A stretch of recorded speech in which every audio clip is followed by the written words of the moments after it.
Hello everyone, I'm Astha. Welcome to our YouTube channel Government Job Genuine Notification. Indian army में अगर आप MNS के लिए interested हैं, आवेदन करना चाहते हैं, तो आज इस वीडियो में हम MNS के बारे में बात करेंगे। ये क्या है और कौन इसके लिए अप्लाई कर सकता है, किसको अप्लाई करना चाहिए और क्यों अप्लाई इसके लिए MNS के लिए करना चाहिए। देखिए, जो MNS है ना, इसका फुल फॉर्म होता है मिलिट्री नर्सिंग सर्विसेज। हर साल इंडियन आर्मी की तरफ से नोटिफिकेशन रिलीज किया जाता है इस कोर्स में एडमिशन लेने के लिए। ये एक कोर्स है और इस कोर्स में जब आप एडमिशन लेते हैं तो आपको उन कॉलेजेस में एडमिशन मिलता है जो कि आर्म्ड फोर्सेस के अंतर्गत आपको एडमिशन दिया जाता है। और जैसे ही आप ये कोर्स कंप्लीट करते हैं तो ये कोर्स कंप्लीट करने के बाद ही आपको इंडियन आर्मी में नर्सिंग ऑफिसर आप बनते हैं, ज्वाइनिंग आपकी होती है। तो डायरेक्ट आपके लिए बहुत ही अच्छी अपॉर्चुनिटी ये निकल कर आती है 12th के बाद में। अब इसमें एलिजिबिलिटी क्राइटेरिया कवर करेंगे और बाकी अदर इंपॉर्टेंट पॉइंट्स हैं, सिलेक्शन प्रोसीजर, सारे पॉइंट्स को हम क्लियर करेंगे। अगर आप भी इंटरेस्टेड हैं तो ज्वाइन इंडियन आर्मी की ऑफिशियल वेबसाइट पर आकर के आप आवेदन कर सकते हैं और इसका जो नोटिफिकेशन है वो रिलीज़ हो चुका है। आप डाउनलोड करके इसका डिटेल में जानकारी ले सकते हैं और अप्लाई भी कर सकते हैं। मैं अभी आपको इसके लेटेस्ट नोटिफिकेशन के थ्रू सारी इंफॉर्मेशन देने वाली हूँ। आप अभी आवेदन करना चाहें या इन फ्यूचर जब वैकेंसीज आती हैं तो 12th के बाद आपको क्या करना होगा, कैसे आप इसमें आवेदन करेंगे, सारी इंफॉर्मेशन आपको दूंगी। चलिए स्टार्ट करते हैं। तो सबसे पहले हम एलिजिबिलिटी कंडीशन को कवर करेंगे। क्वालिफिकेशन देखने से पहले मैं आपको बताना चाहूँगी कि MNS जो कोर्स है इसके लिए जो आवेदन करना चाहते हैं सिर्फ फीमेल कैंडिडेट आवेदन कर सकती हैं। Male candidate BSc nursing Indian army में अगर आप BSc नर्सिंग कोर्स करना चाहते हैं, MNS करना चाहते हैं, तो मेल कैंडिडेट एलिजिबल नहीं होते हैं। ओनली फीमेल कैंडिडेट इसके लिए एलिजिबिलिटी रखती हैं। Female candidate who are unmarried, divorced and legally separate, widow without encumbrances. यहाँ पर अनमैरिड फीमेल कैंडिडेट आवेदन कर सकती हैं। नेशनलिटी तो इंडियन सिटीजन होना जरूरी है। आप एक भारतीय नागरिक हैं, फीमेल कैंडिडेट हैं, आवेदन कर सकती हैं। डेट ऑफ बर्थ आपकी, जैसे अभी 2025 की वैकेंसी आई हुई है तो उसके अकॉर्डिंग हम यहाँ देखें तो 1 अक्टूबर 2000 से लेकर के 30 सितंबर 2008 के बीच आपका बर्थ डेट होना चाहिए। मीन्स 17 से 25 साल उम्र होनी चाहिए अगर आप MNS में इंटरेस्टेड हैं, आवेदन करना चाहते हैं। एजुकेशनल क्वालिफिकेशन, तो इसमें एजुकेशनल क्वालिफिकेशन में candidate must have passed in first attempt senior secondary examination. आपका 12th फर्स्ट अटेम्प्ट में ही पास आउट होना चाहिए। 12 year less than 50% 12 years schooling with physics, chemistry and biology. आपने PCV से किया हुआ हो, 12th फर्स्ट अटेम्प्ट में क्लियर किया हो, कम से कम 50% मार्क्स के साथ में, और आप एक रेगुलर आपने ये क्लियर किया है तो आप आवेदन कर सकते हैं।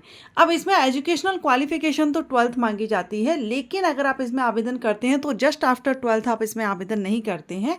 यहाँ पर नीट UG आपको देना होता है और उसका जो स्कोर कार्ड होता है उसके बेस पर आप इसमें आवेदन करते हैं। तो जो भी इंडियन आर्मी में MNS कोर्स या BSc नर्सिंग कोर्स में एडमिशन चाहते हैं तो उनके लिए पहले नीट एग्ज़ाम आपको देना होगा। आप यहाँ देख सकते हैं who have qualified NEET UG 2025 conducted by National Testing Agency। NEET examination qualify करेंगे वही यहाँ पर आवेदन करेंगे। अब इसमें फिजिकल स्टैंडर्ड भी रहता है। डिफेंस सेक्टर में आप जा रहे हैं तो फिजिकल रिक्वायरमेंट रहेगी।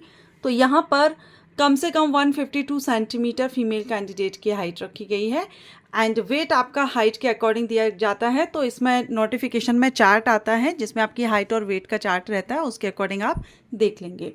SC ST candidate, NCCC candidate हैं तो उनको क्या रिलैक्सेशन रहता है वो सब इसमें बताया गया है। अब स्क्रीनिंग प्रोसेस क्या होती है, शॉर्ट लिस्टिंग कैसे की जाती है, तो the short listing of candidate will be done through NEET UG 2025 course. आपका जो नीट UG है अभी 2025 का है, इसलिए यहाँ पर 2025 मेंशन किया हुआ है क्योंकि ये 25 का नोटिफिकेशन है। आप फ्यूचर में जब भी आवेदन करते हैं तो उसी सन का नीट यूजी आपका क्लियर होना चाहिए। अब उसका जो स्कोर रहेगा उसके बेस पर इसमें स्क्रीनिंग की जाती है। और इसके बाद ऑफिशियल वेबसाइट पर जो who are shortlisted for screening process will be displayed at the website. Join Indian army की वेबसाइट पर लिस्ट जारी की जाती है।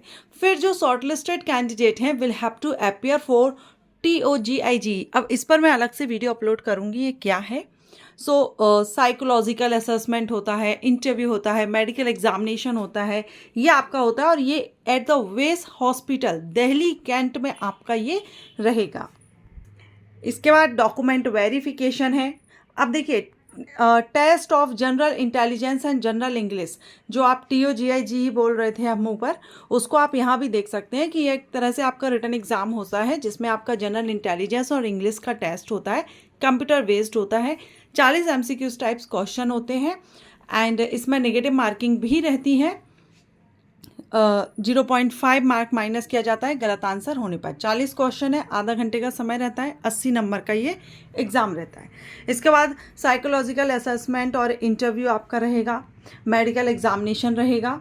ये इस तरह से आपका सिलेक्शन है। और फाइनल जो सिलेक्शन है वो किस तरह से होगा, तो पहले तो नीट यूजी का स्कोर रहेगा, उसके बाद जो आपने टेस्ट दिया इंग्लिश का, इंटेलिजेंसी का, वो आपका यहाँ पर रहेगा, plus psychological assessment and interview. इन सभी के जो मार्क्स हैं वो इसमें ऐड किए जाएंगे और इस तरह से आपका टोटल जो मार्किंग है वो निकल के आती है। ठीक, अब नंबर ऑफ सीट्स कितनी है और कौन कौन से कॉलेजेस हैं, इंस्टीट्यूट हैं, वो आप यहाँ पर देख सकते हैं। ये यहाँ पर आपको लिस्ट दी गई है। ये यहाँ पर कितनी सीट्स हैं, टोटल 220 सीट हैं और इन इंस्टीट्यूट में आपको एडमिशन मिलेगा। यहाँ से आप ये कोर्स करते हैं तो उसके बाद आप इंडियन आर्मी में नर्सिंग ऑफिसर की पोस्ट पर आप ज्वाइनिंग ले सकते हैं। वेट और हाइट का ये चार्ट दिया गया है, ये चार्ट आप नोटिफिकेशन में ही देख सकते हैं। ठीक, तो 2025 का नोटिफिकेशन रिलीज़ हो चुका है। जो भी इंटरेस्टेड हो, आवेदन करना चाहे AFMS में जो नर्सिंग ऑफिसर है या BSc नर्सिंग कोर्स है वो आप कर सकते हैं। जो नर्सिंग फील्ड में जाना चाहते हैं उनके लिए अच्छा ऑप्शन है। आई होप आपको ये इन्फॉर्मेशन अच्छी लगी हो। अगर आपको ये जानकारी अच्छी लगी है तो वीडियो को लाइक ज़रूर करें। Thank you.